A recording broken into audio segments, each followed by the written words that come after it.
आज मैं बैंकॉक में रुका था, मेरा लास्ट डे था। अब मेरी बैंकॉक से फ़्लाइट है दिल्ली की।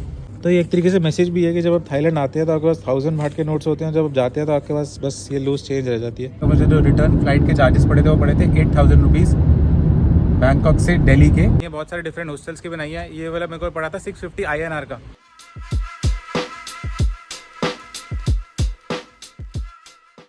तो मेरा ये लास्ट डे था थाईलैंड में। आज मैं बैंकॉक में रुका था, मेरा लास्ट डे था। अब मेरी बैंकॉक से फ़्लाइट है दिल्ली की। ये मेरा हॉस्टल था जो मैंने लिया था लास्ट डे के लिए। मैं इसकी वीडियो बना चुका हूँ और इस वीडियो में मैं आपको बताऊंगा कि यहाँ से अगर दिल्ली जाना है तो क्या क्या चीज़ें पूछी जाती है एयरपोर्ट पे। हार्डली ऐसा मुझे लगता नहीं कि पूछी जाएंगी कुछ, बिकॉज जब दिल्ली इंडिया से आना था थाईलैंड तब भी कुछ नहीं पूछा गया था, तो अब तो वापस जाना है। तो बाकी यहाँ का क्या सिस्टम होता है, यहाँ पे क्या चेकिंग होती है, यहाँ पे कैसे सिक्योरिटी चेक इन और इमिग्रेशन प्रोसेस होती है, वो सारी मैं आपको इस वीडियो में बता दूंगा। और मैंने 7-8 दिन की जर्नी में बहुत सारी वीडियोस बनाई हैं, बहुत सारे डिफरेंट हॉस्टल्स की बनाई है। ये वाला मेरे को पड़ा था 650 INR का, तो इसकी बनाई है मैंने। और भी बहुत सारी जगह की बनाई है। फीफी आइलैंड में अगर आपको हॉस्टल्स पे रहना है तो कहाँ पे रह सकते हैं। कोफनगान की हॉस्टल की बनाई है, प्लस कोफनगान में फुल मून पार्टी होती है हादरिन पे, मैंने उसकी भी वीडियो बनाई है। और साथ ही साथ मैंने को समुई के अंदर एक हॉस्टल की वीडियो बनाई है, पार्टी हॉस्टल की वीडियो बनाई है, बीच के ऊपर चुवांग बीच पे है। तो सारी आप चेकआउट कर सकते हैं। और मैंने अपने पर्सनल एक्सपीरियंस से बनाई है कि आपको अगर आ रहे हो तो आपको हेल्प हो जाए। जो हॉस्टल्स में मैं रहा हूँ, मेरे को जो एक्सपीरियंस अच्छे लगे सारे मैंने बता दिए। और पार्टीज़ पे आप कहाँ जा सकते हैं। चुवांग बीच के ऊपर तो पार्टीज़ ही होती हैं, 2-3 बहुत सारे अच्छे पार्टी बीचेज़ हैं, बीच पार्टीज़ होती हैं, तो उसकी भी मैंने वीडियो बनाई है, तो आप वो सारी चेकआउट कर सकते हैं।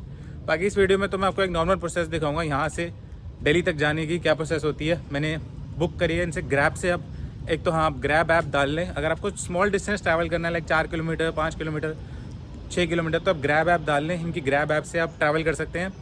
बाकी अगर आपको बहुत लंबे ट्रैवल करने हैं, लाइक 30-40 किलोमीटर्स, तो आपको ग्रैब ऐप से तो कॉस्टली पड़ जाएगा।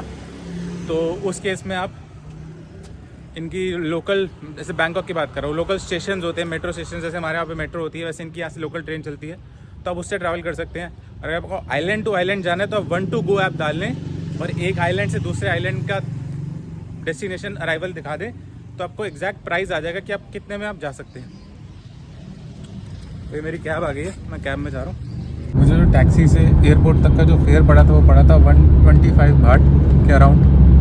मैं टैक्सी से जा रहा हूँ। अगर आप टैक्सी की जगह स्टेशन से जाते हैं तो आपको 2 स्टेशन का पड़ता है 20 बाट, प्लस उससे पहले आपको स्टेशन तक जाने के लिए 15 बाट मोटो करनी पड़ती, तो 35 बाट पड़ता। बट मैं लास्ट डे तो मैं टैक्सी से जा रहा हूँ और मेरे को प्लस 50 बाट का ऑफ डिस्काउंट मिला था फर्स्ट टाइम यूज़र का, क्योंकि मैं बैंकॉक में रहा नहीं तो मेरी ग्रैब यूज़ हुई नहीं। मैं सारे आइलैंड्स में रहा हूँ। बैंकॉक तो मेरा बस लास्ट डे फ्लाइट थी रिटर्न के। मुझे जो रिटर्न फ्लाइट के चार्जेस पड़े थे वो पड़े थे 8000 रुपीज़ बैंकॉक से दिल्ली के।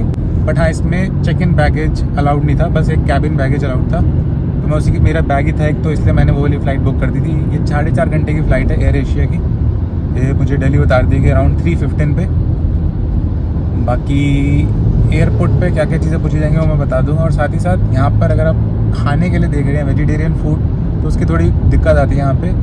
तो सबसे बेस्ट है कि आप 7-Eleven में चले जाएँ और उनसे पूछ लें कि वेजिटेरियन कौन सी चीज़ें हैं। मैंने 3-4 वीडियो बना रखी हैं, पुलाव वगैरह हो गया, बहुत सारी ऐसी चीज़ें हैं, सैंडविचेस, स्पिनच सैंडविचेस, ये सारी चीज़ों की वीडियोस बना रखी है कि आप वेजिटेरियन क्या क्या खा सकते हैं। ये बैंकॉक में आपको, चलो बैंकॉक तो फिर भी यहाँ पे तो इंडियंस आते हैं, लेकिन अगर आप आइलैंड में चले जाते हैं, लाइक फीफी आइलैंड में चले जाते हैं या फिर कोफनगान ऐसी जगह पे चले जाते हैं, तो आपको वेजिटेरियन फूड की थोड़ी शॉर्टेज आएगी। मैकडीज वगैरह में भी वेजिटेरियन का ऑप्शन नहीं होता, तो वहाँ पर कैसे अब सर्वाइव करना उसके में मैंने थोड़ा बहुत रफ वीडियो बना रखी है। बाकी थोड़ी बहुत अगर आप घर से चीज़ें लेकर आ सकते हैं, इंडिया से प्रोसेस फूड लेकर आ सकते हैं, तो वो ज़्यादा बेटर रहेगा आपके लिए। नहीं तो यहाँ पे भी आपको खाना प्रोसेस्ड ही पड़ेगा, 7-Eleven से लेके, यहाँ से लेके। कुछ जगह पे रेस्टोरेंट्स अच्छे हैं जहाँ पर इंडियन क्राउड आता है, लाइक बैंकॉक, पटाया, फुकेट, यहाँ पे रेस्टोरेंट्स अच्छे होंगे, इंडियन रेस्टोरेंट्स। मैं यहाँ पे स्टे नहीं लिया ज़्यादा टाइम, मेरे को जा रहा था आइलैंड्स वगैरह एक्सप्लोर करने थे थाईलैंड के, तो मैं उस साइड पर ज़्यादा स्टे लिया। को समुई, कोफनगान, फीफी आइलैंड, मेरा यहाँ पर ज़्यादा स्टे था। तो ये एक चीज़ आपको ध्यान में रखनी ज़रूरी है। अगर आप स्पेशली अगर आप वेजिटेरियन है, अगर आप नॉन वेजिटेरियन है तो आप यहाँ पर हर जगह नॉन वेजिटेरियन तो मिल ही रहा है, तो आप इजीली ले सकते हैं कहीं से भी। वेजिटेरियंस के लिए थोड़ी सी प्रॉब्लम है। बाकी एक ये चीज़ थी। और हाँ, दूसरा कि यहाँ पर आपको ना ट्रांसपोर्टेशन कॉस्ट बहुत ज़्यादा लग जाते हैं, बहुत ज़्यादा।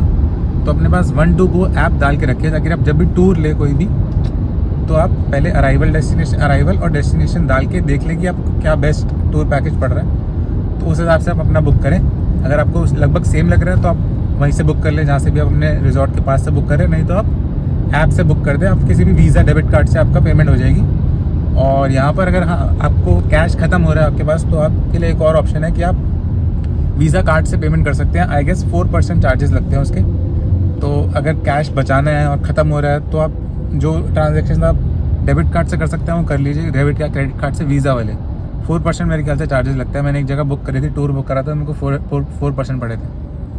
और यहाँ स्कूटी देते हैं, एक स्कूटी अगर आप रेंट करते हैं तो आपका पासपोर्ट वो सबमिट कर लेते हैं। ये चीज़ यहाँ पे होती है, बहुत सारी जगह पे होती है। कई जगह वो इतना कैश भी रख लेते हैं, कई जगह वो उसके पासपोर्ट की जगह कैश ले लेते हैं, लेकिन ज़्यादातर जगह स्कूटी रेंट पे लेने पे पासपोर्ट आपका वो सबमिट रखते हैं अपने पास। मैंने एक जगह स्कूटी कोफनगान में बुक करी थी, 200 बाट की मेरे को पड़ी थी, लेकिन हाँ उन्होंने मेरा पासपोर्ट रखा था पूरा एक दिन के लिए। तो ये एक चीज़ है जो आप प्रिपेयर्ड रही है।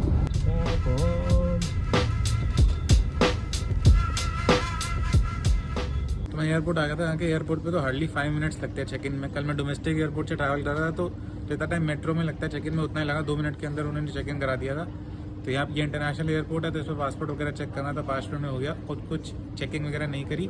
और मैं दूसरे डोमयांग एयरपोर्ट से आया हूँ, तो ये थोड़ा खाली रहता है। अगर आप स्वर्ण भूमि एयरपोर्ट पे आएंगे तो वो थोड़ा भरा हुआ होगा, वो थोड़ा लार्ज स्केल इंटरनेशनल एयरपोर्ट है।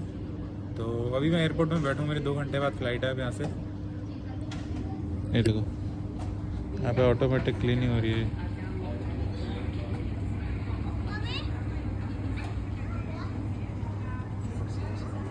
प्लस हाँ, थाईलैंड एडिशन की फर्स्ट वीडियो में मैंने आपको 1000 बाट का नोट दिखाया था। अब मैं आपको इस वीडियो में, जो लास्ट वीडियो है ऑलमोस्ट, इसमें मैं आपको छोटे नोट्स दिखाऊंगा, इनकी छोटी करेंसी दिखाऊंगा सारी। तो ये होता है 20 बाट का नोट इनका, ये 50 बाट का नोट, और ये 100 बाट का नोट, प्लस इनका 5 रुपीज़ का कॉइन, एंड ये 1 रुपये का कॉइन, मतलब 1 बाट का कॉइन। तो ये एक तरीके से मैसेज भी है कि जब आप थाईलैंड आते हैं तो आपके पास 1000 बाट के नोट्स होते हैं, जब आप जाते हैं तो आपके पास बस ये लूज चेंज रह जाती है।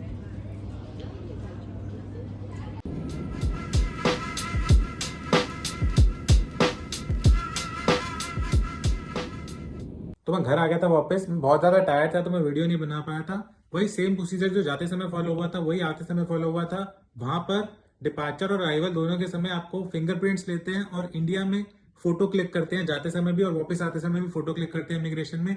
तो वही चीज़ें हुई थी जो जाते समय हुई थी, कुछ एक्स्ट्रा नहीं हुआ था। सिंपल था प्रोसेस, बहुत ईजी था। आजकल तो वैसे भी बहुत ज़्यादा ईजी है इंडियंस के लिए। अगर आप थाईलैंड फ्लाई कर रहे हैं या फिर और भी बहुत सारी जगह फ्लाई कर रहे हैं तो इंडियंस के लिए बहुत इजी है। तो वही सारा प्रोसीजर यहाँ पे भी फॉलो हुआ था। इसके अलावा मैं एक कंप्लीट वीडियो बना दूंगा इसके बाद, जहाँ पर मैं आपको बता दूंगा कि थाईलैंड में अगर आप ट्रिप प्लान कर रहे हैं तो आपकी आइटिनरी क्या होनी चाहिए, आपको कौन सी एप्स अपने पास रखनी जरूरी है, प्लस आप अपनी ट्रिप बेस्ट बजट में कैसे बना सकते हैं। मैं कोई क्लिक बेट या थंबनेल टाइप में नहीं बनाऊंगा कि आप 10,000 में ट्रैवल कर सकते हैं, 20,000 में, क्योंकि अगर आप मैक्सिमम टू मैक्सिमम भी बचा के चले तो आपकी 16-17,000 की तो फ्लाइट्स ही पड़ेंगी। तो आपकी जो भी बेस्ट होगी मैं बता दूंगा कि आप बेस्ट तरीके से कैसे थाईलैंड में बजट ट्रिप प्लान कर सकते हैं। वो सारी मैं अलग से वीडियो बना दूंगा। यहाँ पर जो मेरी जर्नी थी बैंकॉक से लेकर यहाँ तक की, वो सारी मैंने इस वीडियो में कवर कर दी है। अगर आपको कोई और डाउट है तो आप वो कमेंट सेक्शन में पूछ सकते हैं। और मेरी थाईलैंड की सारी एडिशन की सारी वीडियोस चेकआउट कर सकते हैं। मैंने इसमें बहुत सारे हॉस्टल्स दिखाए हैं, बहुत सारे अच्छे अच्छे स्टेज दिखाए हैं, पार्टी प्लेसेस दिखाई है जहाँ पर आप ट्रैवल कर सकते हैं। और इसके बाद और भी मैं बनाता रहूंगा आगे, इंडिया में बहुत सारी जगह की, बाहर भी शायद से मैं इसके बाद बाली जाऊंगा तो वहां की बनाऊंगा। तो वो भी आप देखते रहें, चैनल को सब्सक्राइब करें और बेल आइकन दबा दें। बेल आइकन दबाने से ही आपको सारी वीडियोस के नोटिफिकेशन आएंगे, तो वो जरूर दबाएं। Thanks for watching.